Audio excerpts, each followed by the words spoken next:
नमस्कार विद्यार्थी मित्रांनो, कसे आहात सगळे? आज आपण शब्दांच्या जाती आणि त्यातील प्रकार याच्यामधला विशेषण हा प्रकार पाहणार आहोत. पण त्याआधी मला तुम्हाला सांगायचं आहे की मी मराठी आणि हिंदीचे ट्युशन स्टार्ट केले आहेत. जर तुम्हाला मराठी आणि हिंदीचे माझ्याकडे ट्युशन लावायचे असतील तर प्लीज या नंबरवर कॉन्टॅक्ट करा. तुमची मराठी आणि हिंदी नक्की चांगली होईल. चला तर मग आपण पाहूया विशेषण. तर विशेषण म्हणजे काय? नामाबद्दल विशेष माहिती सांगणाऱ्या शब्दाला विशेषण असे म्हणतात. नाम म्हणजे काय? कोणाचं पण नाव असतं, त्याच्याबद्दल त्या वाक्यामध्ये एक विशेष माहिती सांगणारा शब्द असतो, त्याला काय म्हणतो आपण? विशेषण म्हणतो. उदाहरणार्थ, अर्णव हुशार मुलगा आहे. तर यात कोण आहे? नाम अर्णव. तो कसा आहे? हुशार मुलगा आहे. तर हे हुशार जे आहे ना ते आहे यातलं विशेषण. अर्णव बद्दल विशेष माहिती सांगणारा शब्द आहे हा. कोणता? हुशार. म्हणून हे आहे विशेषण. वेदिका सुंदर चित्र काढते. वेदिका हे नाम आहे आणि ती काय करते? सुंदर चित्र काढते. चित्र काढते, पण कसे काढते? सुंदर चित्र काढते.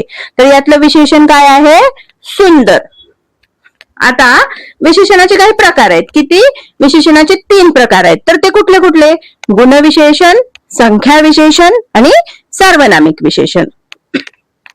तर आता यातील आपण पहिला प्रकार पाहू, गुणविशेषण. गुणविशेषण म्हणजे काय?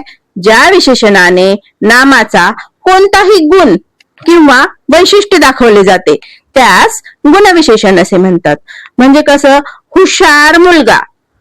आता मुलगा कसा आहे? हुशार आहे. हे नामाचं एक विशेषण दाखवलं आहे इथे.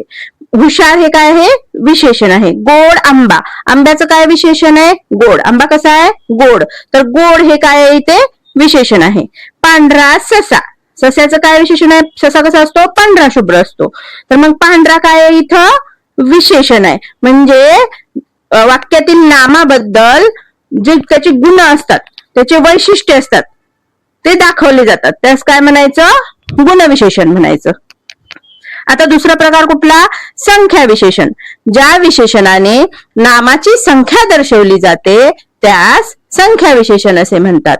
म्हणजे उदाहरण द्यायचं म्हटलं तर, रावणाला 10 तोंडे होती. रावणाला तोंडे होती, पण किती होती? 10 तोंडे होती. तर हे 10 जे आहे ना हे आहे विशेषण.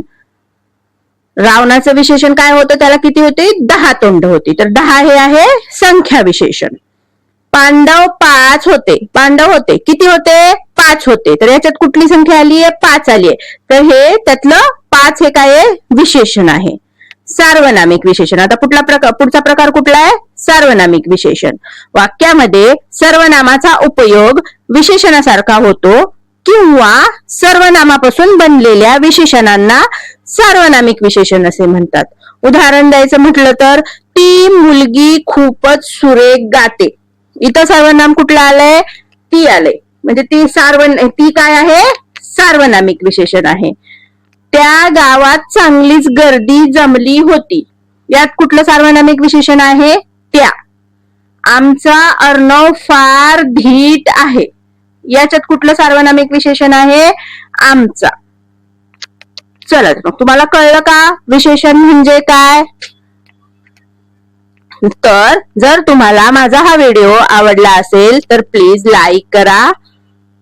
तुम्हाला यातल्या काही डाऊट्स असतील किंवा तुम्हाला यात पुढचा कुठला व्हिडिओ पाहिजे आहे त्याबद्दल मला कमेंट करा आणि तुमच्या मित्रांसोबत शेअर करा आणि सबस्क्राईब करा. धन्यवाद.